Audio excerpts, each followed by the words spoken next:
ஸ்ரீமதே ராமானுஜாய நமஹா. முதல் திருவந்தாதி பாசுரம் 2. எம்பெருமானே, உன்னை சரணடைந்த தேவர்களின் விருப்பத்தை நிறைவேற்ற பார்க்கடலை கடைந்தாய். அவ்வாறு நீ கடல் கடைந்த நாள் இன்று போல காட்சியளிக்கிறதே. அந்த கடலில் ராவணனை அழிக்க அணை கட்டி பின்பு அந்த அணையை உடைத்தாய்.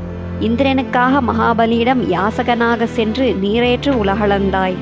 அப்போது பிரம்மா உன் திருவடியை விளக்க அந்த நீரை சிவன் தன் தலையில் ஏற்றான். இவ்வாறு பிரம்மா சிவனை விட நீ உயர்ந்தவன் என்பது தோற்ற எந்த உலகை அளந்தாய்?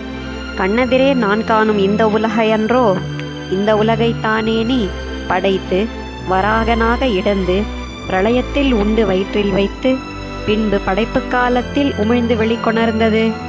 அந்த காலத்தில் இவற்றை சிறிதும் அறியாமல் இருந்தேனே. ஆழ்வார் எம்பெருமானார் ஜீயர் திருவடிகளே சரணம்.